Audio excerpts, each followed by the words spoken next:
Second show. Mm-hmm. All right. Welcome to another episode of Command Control Power. I'm welcoming you here, but I may not be the one to bid you adieu at the end of the show.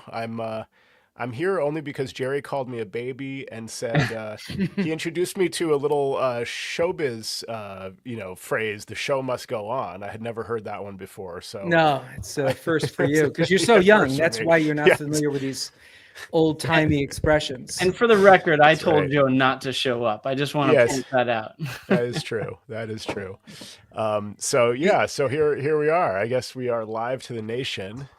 You're sick, and I'm sick of doing the show, so that makes us even. Sam, what are you sick by of, the way, man? Yeah. I can just be here by myself if you guys want. Yeah. How do you like? We were talking about how we would end the broadcast because Joe typically records the broadcast and ends the broadcast, and I was going to make reference to the fact, like, I don't know if your kids do this, Sam, but they love slamming the lid of the laptop. Yes. Like when they're done. Like, who does that? Like, I've seen that. In my world, if you're done, you might close it gently or you might walk away. But and my wife doesn't do this because she knows better now. But they love to go bam. Yeah. Wait, they're done with it now. I'm done. Do your kids do that? Do it? Did she have an incident with her laptop? Yeah, you said she knows better now. What does that mean? Well, because she's lived with me all these 20 years. You know, she doesn't want to hear you grumble after. Yeah. Yes. Yeah. And the objective is to see if they can break the screen. That's the whole objective. I think at this point, I can not only identify the sound of like maybe which model they're slamming the lid of, if I hear it like in a coffee shop or something, but when they drop the phone, I can tell, I don't think that was an iPhone. I don't feel it in my gut. I don't feel it's like not my department. So I think I can almost identify that. Before Joe drops off the grid, and Joe, I think you should just walk away. From the mic and leave the screen live. All right. And he's in jail. Maybe like poke your head in once in a while to see how we're doing. But while we're all here, I just want to say, and I apologize in advance if you have been a recent Patreon subscriber and we haven't mentioned you. But 2 recent Patreon subscribers, John Motor, who we've known for a long time. He's been in the Apple community. He has made some changes. He's back. He's doing some consulting work. So dare I say, welcome aboard, which I always hate that expression. John, nice to have you back. Thank you. Yeah. And also to Daniel Bennett, who recently joined Patreon. Now, while you're listening to this and you hear these guys talk, Sam, Joe, and myself, Patreon, and you're thinking like, oh, these guys must be rolling in the dough. We've got a significant amount of downloads. We know that from our statistics on a weekly basis. It's a sizable number. But we have a small community of Patreon subscribers, and we love you to death. And most of these Patreon subscribers have been with us for the very, very beginning. And so we thank you for that. But you might think like, oh, if I join and I'm not joining at a certain level or something like that, that it doesn't make a difference. Believe me, any person who joins Patreon, it does move the needle for us and does helps, Sam afford some like a painting for that brick wall behind him, or some meds for Joe, or some meds for Joe. Right. Joe looks chilly right now. He could use a hat. He could use a scarf. Maybe. I'm all over the place. Hot, cold. So I just wanted to mention that at the top of the show. And And the other thing I wanted to mention before Joe goes away, and this is not a hooray for Joe and a hooray for me story. It is. And but this is something that I just want to say that Sam and I and Joe extend the same courtesy back and forth to us. But if you're listening to this and you're in a area where there's other consultancies, if you don't have a good working relationship with them, I encourage that you do, because from time to time, it's very, very helpful to compare notes, because there's, the Mac community is small and there's lots of people who use a Mac and there's lots of people who don't. And so chances are Joe's going to have a client that I ran into, or vice versa. So recently, this client that Joe might work with has reached out to me. He's done this once more in the past. And it just helps to, just say like, hey, you know what? we're the same as other Apple consultancies, that I know about. And we do our work very much the same way, best practice. So the grass isn't always greener on the other side of the street. And so I just as soon pass on a client that might be sniffing around looking for somebody else, because that's just what I do. And I would imagine you guys would probably, at least at the very least, ask me like, oh, have you ever run into this person? This person's kind of in your area. Have you ever seen them before? And being candid and sharing that information helps all of us. Yeah, absolutely. I would agree with that. I think, if you like, if you're not a good fit for me, you may not be a good fit for Jerry or Sam, and vice versa. In fact, I know there's one that goes a ways back, Sam, that you inherited from me, and it was kind of this 50-50 toss up. I forget if you had already kind of like been there, and then you said, "Hey, by the way, do you know this person?" And then you kind of went ahead with it and I gave you the full disclosure, but I said, be my guest, but just know going in. And I think it wasn't the best fit, it turned out, right? Yeah. Well, is that the one where I found your Mac helpmate on there? That's it. I know. I wonder if that was the last time that ever happened. It might have been. And it was decades ago at this point, but yes. Right. Yeah, we've had situations like that, and we're always open and candid with each other, but yeah, I would agree. I mean, it also maybe not necessarily always in your area too. Sometimes I've connected with people in different areas that can help me remotely or vice versa. So there's that as well. Yeah. But sometimes it's contentious. Sometimes if you're in the same city, let's say, and there's other Apple consultancies, but it really does help to open that line of communication, because it just cuts down on all the back and forth that you might have with a difficult client, and you could save somebody those hassles if you've already lived through them. Yeah. For sure. Well, so with that, you may have to find somebody to replace me for the next hour here, because I'm going to bow out. Maybe I'll just remove myself from the layout here. Okay, I don't want to see you go dark. Can you just walk off camera? Jerry's got so many requests for you. Like, you're sick. Go. I guess I could just mute. Yeah, I'll figure something out for you, Jerry. Okay. All right. Maybe like a picture of Elmo or something like that. Have a good show, guys. All right. Oh, that's not the button. No, let's zoom in on you, Joe.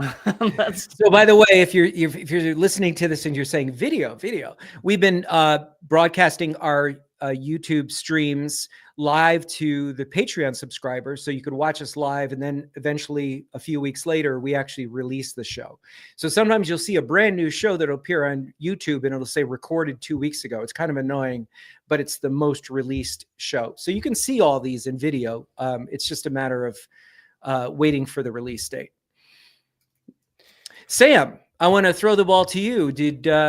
It's a little early for holiday gifts, but did you treat yourself over the weekend? Anything you'd like to share with the listening audience? Nothing new, especially on the technical side. My wife and I were talking yesterday actually about gifts, and we don't usually spend a lot on each other. We're more about experiences than gifts. So we talked and we're like, let's just do something fun for a weekend together, and that'll be our gift to each other for the holidays, because she's not like the type that needs like, a diamond bracelet, and I'm not the type that needs a new car or anything like that. So we're just like, we'd like to go out and have fun and do things and see new experiences or see a show. So you both do live in luxury. We do know that for fact. Speaking of which, speaking of luxury, for some reason, driving, my wife was just driving her car. I'm looking out the window because it's not in the driveway. She just got hit in the parking lot. If I looked distracted a moment ago, I was texting my wife because she's like, somebody hit the car. And I'm like, that's just wonderful. So now, is this the Maserati or the Lamborghini that got hit? Maserati. No, it was our Tesla sedan. So I'm sorry. Yeah. Well, that's about $1 million to fix, right? Because it's all one part, pretty much, the body, right? Just change out the whole body. It's like one of those Matchbox cars with the change out tops. My dad, by the way, he's 91. God bless him. He still has all his marbles, and he lives by himself in Vermont. And he went and he bought a Tesla. What's the K car? What is it called, Sam? The most recent one. My friend used to have a K car growing up. Probably the Model Y, which is like it's like a bubble top. Did he buy that one? I don't know. There's a lot of window up top. Yeah. Yes. That's like mine too. But yeah, it's either the Model 3 or the Model Y. I doubt he went with like a Model S. That's like 90 grand or something. No, Bubble Top, I think of like Lowly the Worm from the scary the books. I don't know. Lowly the Worm and the guy, the one's driving the mouse in the banana car and the worm driving the children's books. I know that. I don't think Richard Scarry is the name of the author. All right. Well, I got and I couldn't get it. I really wanted one, and I'm not sure why I wanted one, but the Mac Mini came out, and for some reason I needed to have one. Now I do have a headless Mac Mini running in my shall we call it a server rack. I've got a network attached storage device in there, but I do what do I do? I do email filtering. I mentioned that in another show on my headless Mac, because I get lots of spam, right? So I have all my accounts there, and it kind of like is the first place that the email hits. I do use spam sieve. And so anyway, I had an M2 Mac Mini with 256 gigabyte hard drive. And so I ended up selling that to my educational client and someone who is one of the admissions people. So I sold it to them for $300, got them a monitor and put a little package together for them. And I got the entry-level Mac Mini M4 with 256 gigs of hard drive space because I don't need that much. So it seems a little snappier, a little faster, but and what do you run on that headless Mac Mini at home? Do you have like a media server or music? Well, no, I run the Plex. I have a Plex server, and I have something called Roon, which serves up my music, ROON, and those both run in the Synology. So the only thing I'm really using the headless Mac Mini for, besides downloading illegal content using VPNs, is to do my email filtering. Yeah. I still have my Synology. I used to have a Mac Mini. I don't really have, that was back in the day when I used, can't remember the name. I can't remember the name of the product that was like the OG home automation stuff that ran on my Mini. It just escaped me, but that was my main reason for running that. And that was running I had a few lights and stuff off of it and some light switches. And then I just kind of got rid of it. I didn't need it anymore. I moved over to, Philips lights and things like that. So I didn't need my Mini. So you're thinking of a Homebridge and Scripted are the two. No, but there was one prior to real home automation. It was like a janky product. Man, the X11 or X10. Yeah, it was like there was an app that ran on the Mac that I can't remember. It's been so many years, but so I do run Scripted, which is an open source home automation thing that does talk to the Apple Home. So a couple of cameras show up on the Apple Home app and stuff like that. But I'm using Ubiquiti cameras like you are for my home. Long-time listener in the chat, Joe Saponari, just said Indigo was the name of the software. I think that was. I thought he was sick. Yeah. you can't have it both ways, Joe. Either in or out. You're either live, but you can't be. Yeah, I like him as an audience member. This is cool. Oh goodness. He can just chime in when he wants. He's chilling. Good for Joe. Yeah. A little bird told me that, maybe something else might be arriving soon from the Amazon man. Do you want to talk about that? Oh, TV.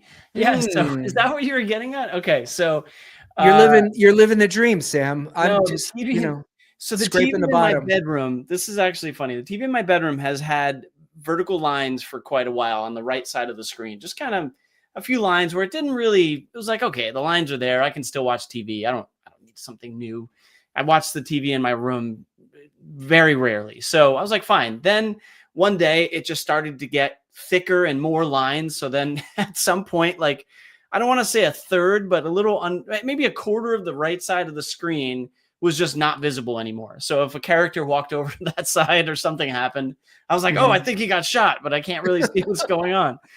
So that was going on for a while. And you just kind of live with it, or at least I did. I didn't really care enough. And then maybe a couple weeks ago, I go to turn it on and it goes white for a second and then just nothing.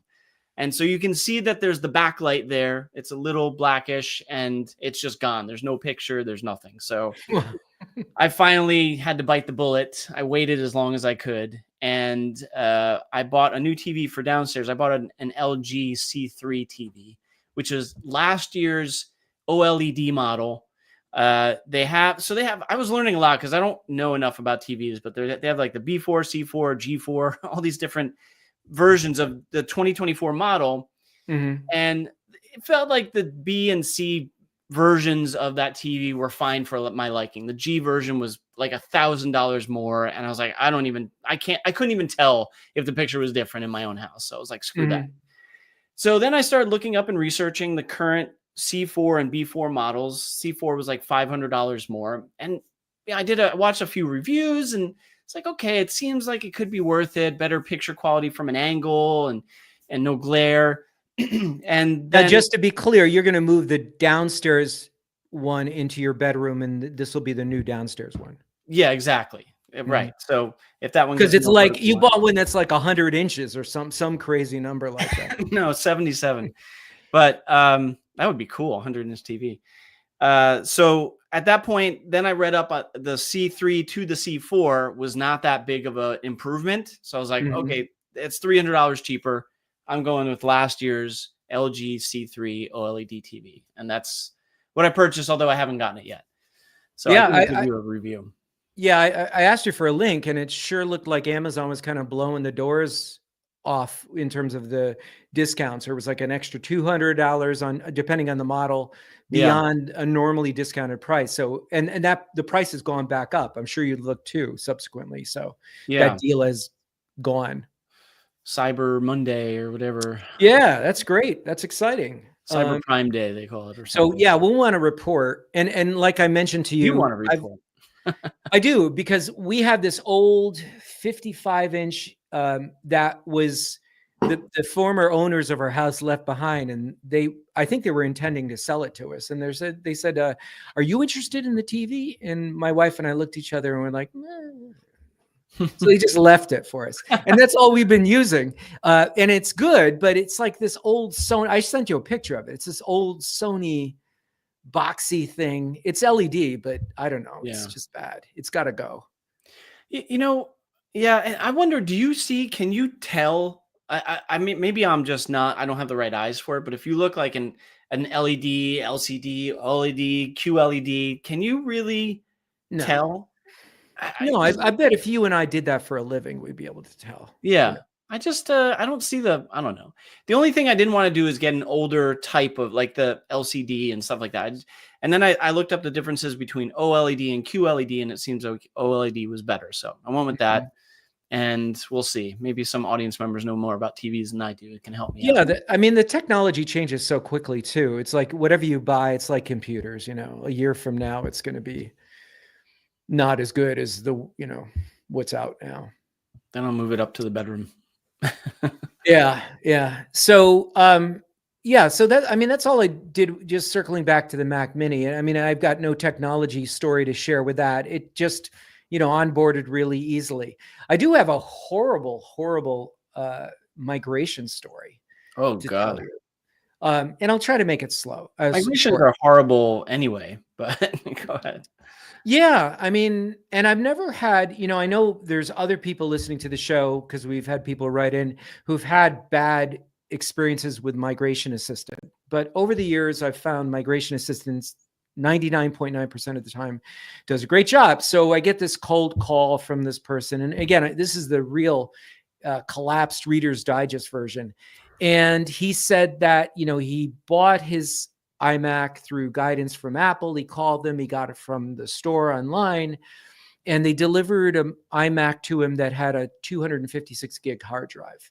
And then he told me that the music and the pictures didn't make it over.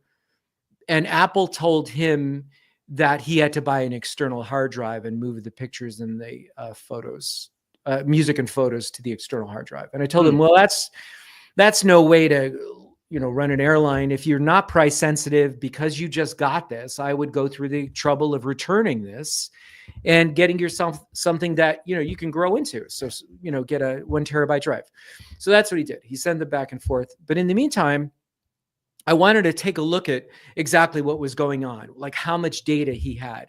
And the guy tried really, really hard to accommodate me. But, when you would deal with people who are very inexperienced with computers, sometimes they're talking about terabytes and it's gigabytes, and the numbers, they're reading space available instead of space used. And you can ask them the same question 3 times and you get 3 different answers. Yeah.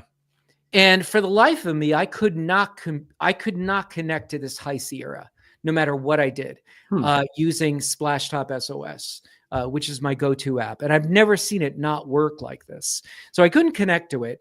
But that's what I surmised, was he had a hard drive, right? I mean, it makes sense, right? The data was bigger than 250 gig. And when Migration Assistant started to do its thing, he got guidance from Apple and he couldn't move over all the data. And they told him, oh, you're going to have to move this to a secondary drive, which is, poor advice to begin with, right? Yeah. I mean, it's terrible. Yeah. So, I mean, again, and so I worked with him for a while on the phone, and I think I even tried to have him, I think I put it together that maybe he had enough space. Oh, no, I know what it was. So we did a preliminary call. We put a pin in it. He called me back. The new one arrived. So we tried to do a migration over the phone. And when it would assess the music and the photos, we were getting really low numbers with Migration Assistant. That's weird. Because he was doing it via Wi-Fi. So I made sure that his High Sierra was completely up to date. His Sequoia iMac was completely up to date. Yet, for whatever reason, the Sequoia iMac could not see all the data that was on his drive. And I literally spent another 2 hours with him. So total time remote was 3 hours. And, true to fashion, I only billed him for 1 hour, right? That's a Jerry billing system. Yeah. But I told him 66% off. I'm going to have to come on site, right? So I go on site, and I did make the assessment that he probably didn't need to upgrade to the 1 terabyte drive, but because he had less than 250 gigs. And I could see the photos and I could see the music, the photos, for example, was like 45 gigs. And that just wasn't loading in previously with Migration Assistant. And I was sure that he was reading me that data correctly. So I took out my trusty cables, USB-C to Thunderbolt, and we Thunderbolted in, ran the same thing. Now we're not doing it over Wi-Fi and using my cables, same issue. It showed hardly anything for music. So then I tried to repair the High Sierra drive through the recovery partition. I mean, this went on. Like now I'm thinking like I'm only going to be at the guy's site, for an hour. And now we're going into like hour 2. And so it just wouldn't repair. It wouldn't complete the catalog assessment. So I thought his drive was maybe going sideways. But ultimately, every time we would try to boot the old machine like booted up right away. So it wasn't like exhibiting the behavior of a failing hard drive. Can I ask you something? So Migration Assistant was showing the low numbers. Did you already say, did you look at the numbers locally as well to see? Yeah. And they were also showing, okay. No, locally they were showing he had 45 gigs. Okay. Yeah, it was just the new machine couldn't assess all the data. So I was like, how do I solve this? I can't repair the drive for whatever reason. Disk utility. I tried Onyx at one point. Have you ever used that? Yeah, love Onyx. Utility. Yeah. And Onyx kind of did the same thing. So every time it would hang during disk repair, and we waited a long time for disk utility repair. I mean, off of the recovery partition, I waited over a half hour. Because we've seen it be really, really long. Yeah. And so this guy was sort of incapable of taking instructions to do things on his own. So I'm like, how the hell am I going to figure this out? Yeah. So ultimately, he had this external drive. Oh, and when it would take a Time Machine backup of the old machine, Time Machine wouldn't represent all the data that was on the machine. Whoa. Okay. Right. And the other thing I noticed was before we did a nuke and pave on the new iMac, the actual migrated data wouldn't let us move any data to the desktop. So I knew there was something really off in the user.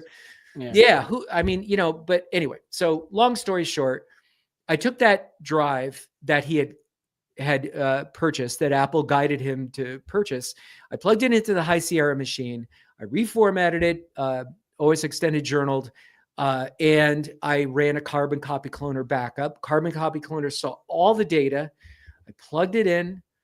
We had him do this is now I'm back home. We had him do another migration, and the drive that Carbon Copy Cloner copied identified all the data, this time with Migration Assistant, and we were up and running. The only other trouble I had was I still couldn't get Splashtop SOS to start running again. It couldn't connect to the servers. It would never present a 9-digit code. Yeah. So I had to put on an instance of Adigy on his machine. Gotcha. And then I could use Live Desktop to connect to him. But that was the only way I could connect to his machine. And so luckily, you know, I use Adigy as our MDM here. And that was sort of saved my bacon. Other than, you know, I was like this close to having to go back again, you know, to just finish up his migration, just to guide him through the other steps. But it was a crazy. Yeah. Sorry, that was such a long story. No, I mean, that's crazy though. Yeah. Joe will be proud of me because I went long, but, you spun a yarn. Nice work. I've never seen it not like fail in that way. Yeah, I'm kind of interested in the fact that both Migration Assistant and Time Machine showed incorrect numbers. I was like, okay, that's got to be permissions. And then Carbon Copy Cloner's like, no, we're all good. I can see everything. Yeah. And when you brought it over, everything's acting perfectly fine. Yeah, all his pictures were there, all his music, his playlists, everything was perfect. Yeah. Yeah, that's kooky, as they say. Unless like it fixed any kind of permissions issues in the new OS, it does a check. I don't know. Right. I mean, even like before I decided to do the Carbon Copy Cloner, I thought like, okay, I'm going to just put the High Sierra machine in target disk mode, and I'm going to just copy over these folders that he needs. And I, of course, said ignore the permissions on the drive. So that was...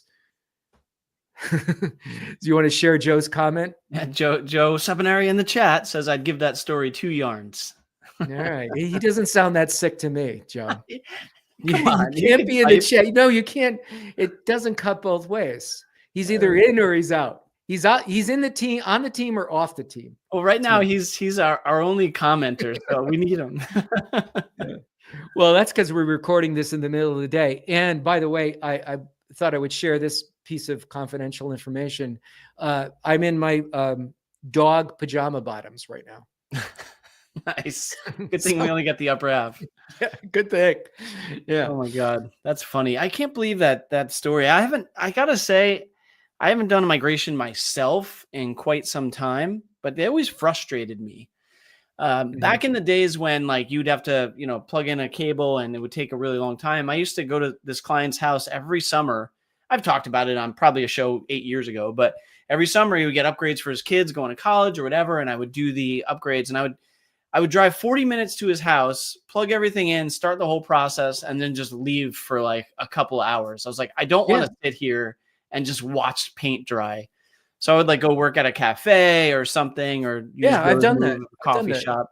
Yeah. And I would normally not charge him for the time that I was away. Yeah. Because I would go somewhere. Yeah.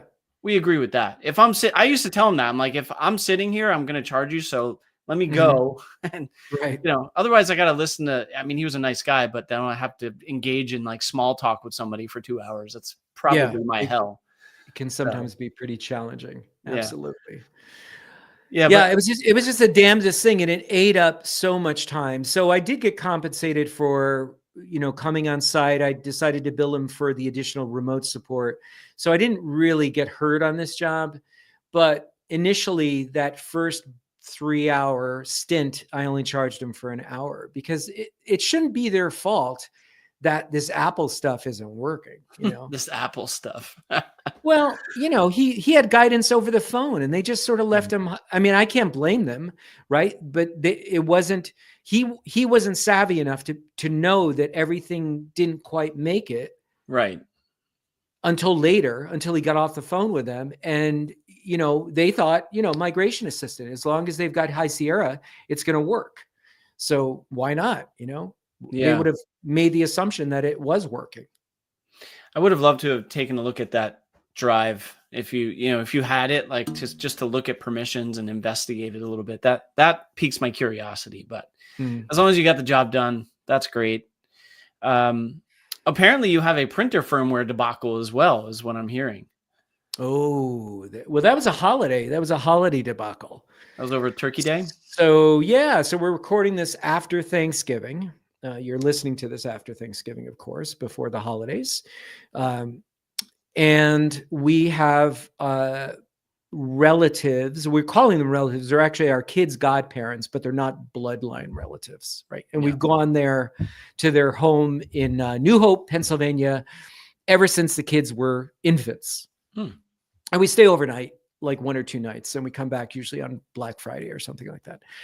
And so, if they have any tech issues, and normally they're not problematic, I do run Adigy on their computers for them. So generally speaking, if they do need some support, I can help them. But they said that they were getting a pop-up from their Brother printer firmware update. So I'm like, yeah, we could do that. So one of the things you need to do to get to the login screen through the web of the Brother printer is you need a password, either a ubiquitous password that's available on the internet, or with these particular newer series of Brother printers, you need the password off the back. Yeah. So the drive itself was running wirelessly, and it was in a pull-out drawer that was underneath a counter, a flat counter, kitchen counter. This story. Right. Yeah. So you could get at it by pulling out the drawer, and then they would pull out the little leaf so that if they were going to print something, it was on demand kind of printing. Yeah. And when they were done, they would push in the leaf and close the drawer, and that was it. And there wasn't much clearance between the countertop and because it was in the upper drawer. There are 2 drawers. It was in the upper drawer. So, okay, I need the password. So I go to lift it out, and, I kind of tilted a little bit, and I had my wife, my tech assistant, I said, can you take a picture of the label in the back, rather than have her read off the serial number, write it down. Right. Yeah. So as she's taking a picture of it with my camera, I've got the thing just slightly tilted. And all of a sudden I look down, and there's, not just drips. There was like a trail of black ink down my, and I had different pajama bottoms on because I think it was in the evening.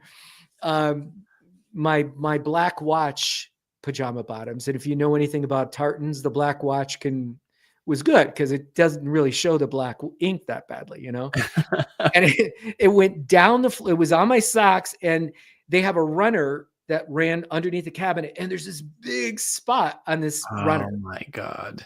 And put it back in the drawer for a moment. We pull back the runner, and they've got hardwood floors, and there's this big black spot all over on the hardwood. On the hardwood floor. Oh, Jerry. Well, the good thing was that they didn't use OEM cartridges, and this may have been a blessing and a curse, or it was operator error. So the good thing was when we pulled back the runner, we were able to clean it almost immediately off the hardwood floor. So it didn't penetrate, it was like they were finished floors. So it cleaned right up. It was pretty amazing. And then the runner was an old runner. So, and this is why the homeowners, our godparents, they're in the other room. And my wife goes, I think we need you guys out here. I'm like, no, don't call them in here. So without missing a beat, I cut the runner. Because again, it was a synthetic runner for the dog, So not like a rug, like a real like. Well, it was a rug, but it was but it was. Take out like a switchblade and you just cut it. A pair of scissors, and I cut the whole black. I didn't cut in a circle to cut out the black spot. I think you or Joe might have said that when I So we just cut off about, I don't know, about 3 or 4 feet from the runner because it was Oh my big. God. It was like this here, let me get in the camera. It was big. Wow. So they come back in and, crisis has been averted. And my wife goes, it exploded. That's not what way that my wife sounds, but it's one of my voices. Your impersonation. So I said, Sure, she appreciates I was very calm, by this point, because everything was under control. And I said, well, no, it didn't explode. Because, exploded. You think of, shrapnel all over the kitchen. Yeah. And it was in the kitchen too, of all things. I don't know if I mentioned that. No. So,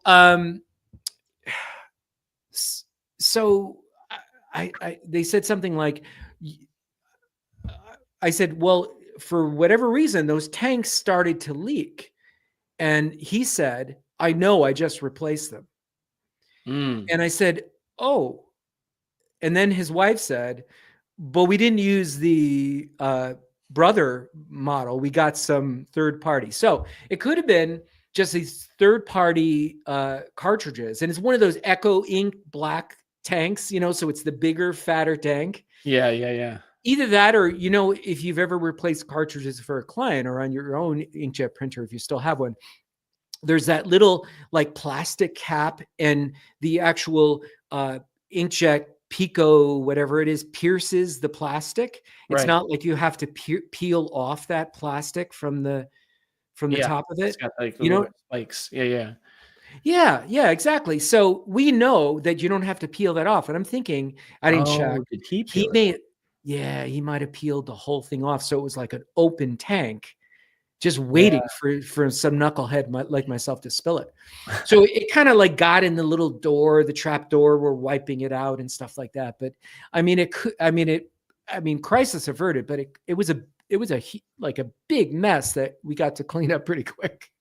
Did they see that you cut the runner? Were they like, oh, yeah, they were cool. Yeah, they were cool with it because it was at least, we knew that because we got a similar runner in our old house around the same time period. And my wife remembered like, oh, we bought them at the same time. And it's about 17 years old and they were fine, with all that. That's crazy, man. Yeah. But it could have been bad if it stained the floor because it's black. And it was like one of those regular typical oak floors that's light colored.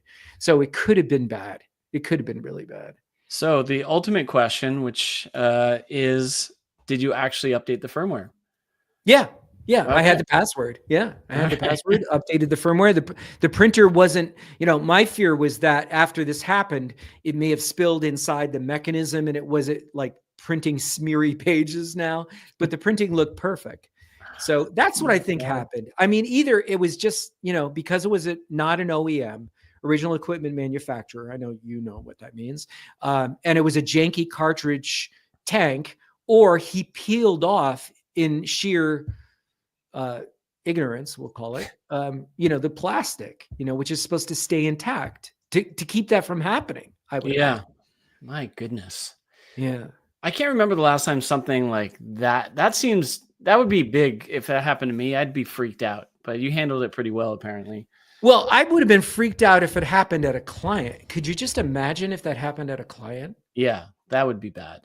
I mean, it would look bad on you regardless of whatever you said. It was like, well, you should know. But, anyone listening, heads up. I'm trying to think of something that bad that happened to me over the years. I would have talked about it on the show, but the worst I can think of is when my dog dropped a deuce on the floor of one of my clients' offices, but that's about it. Oh, and he took the sculpture, right? Huh? That's a great story. That what was it the sand sculpture. What was it? It was this different shades of sand or something like that. Don't you remember the modern art piece that was in the common office space that you shared with somebody else for a while? And there was, I can't remember this story. You know it better than I do, apparently. Yeah, and your dog did. I think it was sand. And he knocked it over. Tell me more about the story. You had to rebuild it. I don't know if you went to Home Depot and replenished the sand.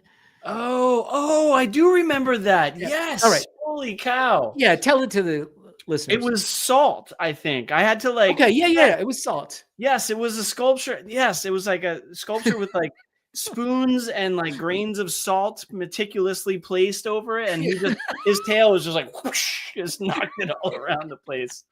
And I had like I think I tasted it to make it to. I was like, "What is this?" And it was salt. So I went and gotten salt, and I like spread it around as best I could. And that was Loki, right? Loki. Yeah, Loki's still around. He's still still ticking. A menace to society. No, he's a good guy. He's ticking though. Yeah. That's funny, man. I forgot about that story. I gotta like go back to the archives and listen to that, see if I told it well. Yeah, no, it was a great story. Sticks out in my mind. I think Joe, he's not here, and he better not put anything in the chat if he's still listening. But I think he has a story about a chair with one of his employees. Yes, I do remember that story too. The chair not surviving the tech visit. I wish I had an episode recall where I'd be like, "Oh, that's episode 42." Yeah. Well, AI will be able to figure this all out someday. Yeah, that's true. Yeah, very easily. This isn't about my dog, but not a hooray for Loki story. No, but my daughter actually, which it's something that I feel like I 100% should absolutely know, but I didn't. And I was telling her when she told me, I was like, I'm going to talk about this on the show. She's like, "Oh, great. I get mentioned on your show." But have you ever had, like, periodically, this happens on the computer sometimes as well as the phone for me, but have you ever had like a rogue unread message where it's like, it shows you have a badge, but you can't find it anywhere, or you can't, you have to scroll and some random message now appears as unread. Yeah. It's really and infuriating to me when that happens. So I was like telling her, I was like, I can't find this message. And she was like, "Oh, why don't you just filter by," I'm looking at it right now, "unread messages." And I'm like, what do you mean? I'm like, I don't have that filter. I'm like, she's like, "Oh, you can go to the messages settings and choose to filter unknown senders," which is the slider to filter unknown senders. But in addition to that, when you turn on that filter, you then get known senders and unread messages and recently deleted. Wow. So I was like, "What?" She's like, "Dude, you're the Apple guy. What is going on?" I'm like, "I don't know, but I didn't know about this." And that's actually amazing. So I went in and I changed it, and I went to unread. I found the rogue message, and I was like, you're my tech person. I'm going to do that as soon as I get off the phone. Did you not know that either? Because I felt like I really should know that, but I didn't. Let me see if I could filter by filters. Yeah, I got unknown and unread here on my iPhone. Yeah, so you have it on. But I have, even though, and I thought this was a problem with the M2, that Mac Mini that I mentioned, that's headless. I've got 3 unread messages that are showing up on my Mac Mini, and it's in sync. It's supposed to be in sync with my iCloud. So yeah, I've noticed. I opened up my iPad Pro that I don't really use anymore. I opened up for the first time in months, and it had, like hundreds of messages and hundreds of emails, and they didn't go away for quite a while. Like, it took a while for that sync to occur and actually really go back, and it would drop down a little bit and then it would add up again. And I was just watching it, and I think it took a better part of a day for them to actually go away, which I thought was a little, I don't know, long for that sort of thing to happen. Yeah. I mean, I've seen that anomaly too, but this is something that's always on. So that's a weird thing. I don't know. I'll figure it out. But I'm glad we're on this tangent, because I wanted to bring up, and I listened to quite regularly Mac Geek Gab with Dave Hamilton, and he's been on the show. And I've been a big fan of that show for years and years and years, doing what we do, because you can always pick up something that you forgot, or just some random tip that they're talking about. And, I listen to most of my podcasts at like 1.5 or 1.75. So occasionally my wife will get in the car with me, and one will kick on, and she just thinks I'm completely out of my mind.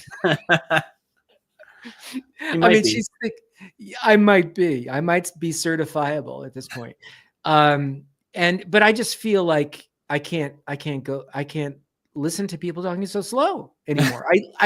The YouTubes, if I play a YouTube, it's usually 1.5, because they love, if they're showing you something to do on YouTube, they love to stretch it out, like, make something that they could show you in 2 minutes, 10 minutes. So for whatever, more views, or what, the user engagement YouTube must measure. So if you have a 2-minute video, it probably doesn't carry as much weight as somebody staying with you for the full 10 minutes. Yeah, it's a good point.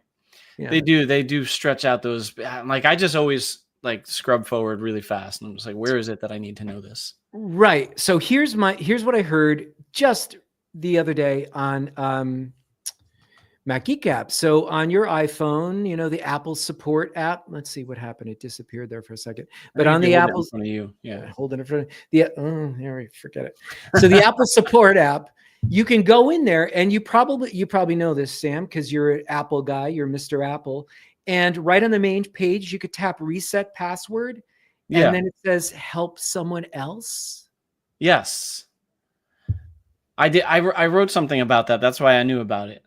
Oh yeah, my God. crazy, right? And it's been there supposedly forever. Yeah. Forever. And I can't tell you how many times I've been down the knucklehead road with clients, you know, either regular recurring clients or one-offs where we're trying to help them, and we're jumping through hoops trying to reset the Apple password. How often do you, well, now I'm going to remember it forever, but how often have you, used that? I can honestly say maybe 3 times, and most of it was testing a few years ago. And that was just to see all the iterations of what could happen if you had, like an emergency contact and things like this, and what would occur if you type in someone else's Apple ID. But I haven't had a big cause to use it as of late, but it is a helping hand for sure. I mean, most of the people I come in contact with that are residential and even business, nobody knows what their Apple password is. They think it's their login password. It's just like, and they flail away, and sometimes they get locked out, or they just flail away, and it eats up a huge amount of time. So maybe I should forget about that. But I mean, I could have used it a million times over. So I'm not going to forget it this time. You can be excited the next opportunity to use it. Yeah. So I had something that happened to me today. It was kind of a light day. And it has very little to do with tech, but it's just sort of experiential. What a marvelous world we live in. So I was looking for a book. It was a music book. It was almost like a textbook, and it's been out of print, right? And so you can't get them online. If you can, when they become available, to several $100s. And it's not like I definitely had to read this book, but I wanted to see it because it kind of like would scratch this itch for me. So I called up Yale, the Sterling Library, because I don't live too far from Yale, and they had it. And so I said, well, do you lend out to members of the community? And they said, no, but you can get what's called a desk pass, and you just, fill in the form, and we can let you in the next day. You could be let in anyway to the Sterling Library. It's not like there's high security. Right. And are you looking for a book? We can put the book aside for you. So I walk up to, I said, yes. I showed up today. I walk up to the desk. They handed me the book. And I said, is it okay to take a photograph or two, or do a little scan for research? And they said, oh, you can go over there. And they have I'd like to say a wall of machines, but they have several machines in one area, and supposedly there's another bank of machines in another area, and they have a full scanning setup for books. You just go in there and just rip off your book. You have to do it manually, page by page. It's not automated. And then there's this a computer that's dedicated for scanning with a big scan button. So I scanned all 140 pages. Oh, wow. Well, yeah, but you're getting 2 aside. So it took like about a page a minute or whatever, even less. And I was able to email it to myself right there. I mean, just put in my email address, and it was like, it just blew my mind that this was available, that there, first of all, the university is not enforcing any sort of copyright laws. I mean, they do have that disclaimer by the scanning machines, you're required to adhere to copyright laws, as Joe would say, blah, blah, blah. But, yeah, I mean, so that was pretty cool. The only thing was it appended my, scan. So it actually came in 4 chunks, 4 PDF chunks to size it up so that people wouldn't have email bouncing back. And it probably did that automatically, which I thought was pretty smart as well. And then I just opened up Acrobat Pro and combined them all and did the optimize. So any kind of skewing of the page, but it was pretty fantastic. So that, yeah, I mean, they don't stop you from basically ripping off an entire book. I guess it's for personal consumption, but still, you know, like if you were to borrow it, let's say from the library, you would still read it and give it back. So it's kind of that same concept in a way, but it's kind of interesting that it's just no holds barred. Yeah. I mean, I didn't think you could do that. I mean, I thought I'd have to surreptitiously, you know, maybe do it in like chunks or go behind a wall and kind of like start. And I was going to use the scanning app I use. And that's another reason why I brought this up. And I've used this for years and my kids have used this. It's Scanner Pro. Yeah, I use that too. Yeah. And Scanner Pro has the ability to actually scan a book. So you can hold it in landscape, and it'll give you both sides. And it's smart enough to know. And as you go through the pages, it'll append. So that's what I thought I would have to do is like manually try to do. And you know how it's hard sometimes to make sure you have the phone square and get it to kind of click off, you know? Yeah. So I thought it was, you know, going to take me several hours, but I was in and out of there pretty quickly. That's all. And I love Scanner Pro, by the way. I will just give another shout out to that one. I use it all the time when I get a lot of documents from like, especially medical, when it's like paper, oftentimes paper. Yep. And I want to file it away and not put it in a file cabinet. I'll scan it through Scanner Pro. It's a great tool. Right. Initially, the other thing I wanted to mention, this is another tip, was, and you know, again, it's right there on your computer. Why don't you know about it? Silly tech guy. I use Spam Sieve, as I mentioned. And so when they would hit my inbox and then they were like thrown out, I'm checking it on the phone. So I know I've got to use Splashtop to VNC into my Mac Mini to take them out of because they were identified as junk, right? Yeah. So anyway, so I got back home, and so some of them were still sitting in the junk file, and I'm looking on my Mac Pro, my MacBook Air M3, and I'm identifying you know, like 4 or 5 of them, and I'm identifying them as being not spam, and it's just like churning away and nothing's happening. And like my computer looks like it's underperforming. So I force quit mail, I reopen it. It's like, I don't know what it is. And so finally it hit me. I go into power options in system settings, and I had selected low power mode always.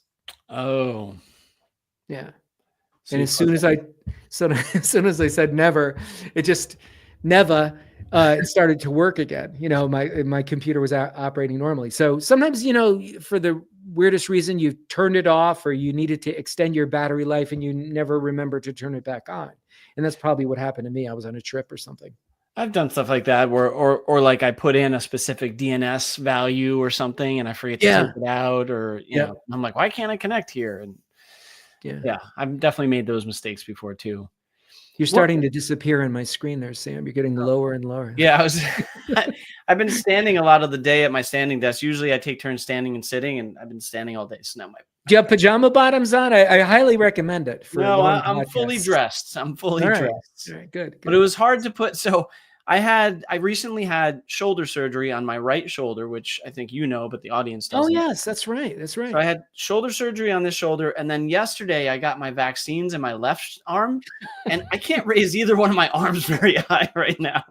It's like killing me. Wow. But you know, the shots, they're a little painful, but thankfully with my shoulder surgery, it's one of those things where, you know, I know this is a tech podcast, but I'll get into medical for a moment, where they don't know 100% what's going on inside, even after running scans, until they actually go in with a camera. So he said, it's all, you know, very likely that you're going to have, you know, a big tear and we're going to need rotator cuff surgery and all that stuff. But as it turned out, when I woke up, it was just, they shaved off the bone spur and took out some scar tissue and other stuff. And yeah, I'm doing a lot better. I'm out of a sling already. If it was rotator cuff, I would have been in a sling for 4 to 6 weeks. So I was out in a day and a half out of my sling. So I'm really thrilled. So was it orthoscopic surgery? Yeah. With just the, kind of like two nabby guys going in there and just. So there were 2 incisions that were made. Yeah. So I have 2 on my shoulder here, which I'm not going to show the audience, but yeah. And every once in a while, a certain movement feels like stabbing pain. But he's like, and I asked the doctor, he's like, well, yeah, it's like you got raw stuff going on in there that hasn't healed inside. So certain movements will really hurt. So anyway, that's my little I did that right after one of our last recording. The next day I went in for shoulder surgery, so that was fun. Right. I would have been up all night with anxiety. Yeah. Well, and the other thing I'm thinking about, those little scars, once they heal a little bit more, maybe you could work some sort of a tat in there and make them like 2 eyes or something like that. Maybe like fish eyes. Yeah, fish eyes. My sister's big on tattoos, but I'm not. Yeah. So as we sort of wind down, as we're coming to that bewitching hour, do you have any TV recommendations? And I'll share a couple that we've recently been watching. Oh man, TV. We just finished. What did we? Oh, The Penguin was excellent. I heard about that. Excellent show. Yes. Yeah. And you're saying show? It's a series? It's I thought a series. It was a movie. Yeah, it's on what network? It's on HBO, or if you have Prime with an HBO connection. And it takes place between, like, there was a movie called The Batman that came out, which isn't part of the regular universe. And it takes place in between that and the next Batman movie, which is Colin Farrell does an amazing job. And Kristen Milotti is also in it, and she's awesome as well. And how many episodes is it? I think it was 9, if I'm not mistaken. Wow. All an hour in length. So kind of like the Watchmen series. I haven't seen that. Starring Alan Hancock. Oh. No, it was Watchmen. It was based on that comic about the. Yeah. I never saw the series though. Oh, fantastic! Really, it was good. Oh, hands down. I mean, sci-fi, hands down. As a matter of fact, I watched it twice. The first time I watched it by myself, and the second time I told my wife, "You have to watch this. This is epic." I felt the same way. I watched it twice. The movie, the episode series with The Leftovers. About that's a series? It was a movie, right? Oh, I'm so sorry. With yeah. What am I thinking about? The series about the rapture with Oh, yes. Maybe that is actually called The Leftovers as well, or something, but something similar. Yeah, the movie with The Leftovers with Paul he's Giamatti. terrific. Yeah. Paul Giamatti, speaking of Yale, because that's where I was. Yeah. And his dad was the president of Yale for a number of years. Wasn't he a baseball commissioner too? And he was baseball commissioner. Yeah, he's passed on, but pretty amazing guy. So the 2 series that we watched, and they're both on Apple. Apple should send us money now, is Bad Sisters. And that's one my wife watched. And it's about these 5 sisters, 4, in Ireland. Do you know about this? I've seen the clips for it. Yeah. It's good. It's good. It's good. You have to stay with it a couple of episodes. It's, a little bit of kind of the ladies like it, but I think the men would like it too. There's like Lucky Charms. I love the accents, and there's it's terrific. There's one woman, an Irish Sharon Horgan. Wow, you probably call it. She's kind of blondish. Yep, that's her. Yeah. She's been in some great movies as well. She's kind of funny. She's terrific. Yeah, so she produced this. So this is one of her pieces. And apologies to people who don't tune in for this. The good point to turn off, but we only got a minute or 2 left. She is also producing something coming out. I believe it's a movie about Amanda Knox. She's not playing Amanda Knox. And this is the American who was illegally imprisoned in Italy for a crime that she did not commit. She was a foreign exchange student. That was a crazy story. Crazy story. So Sharon Horgan is involved in that.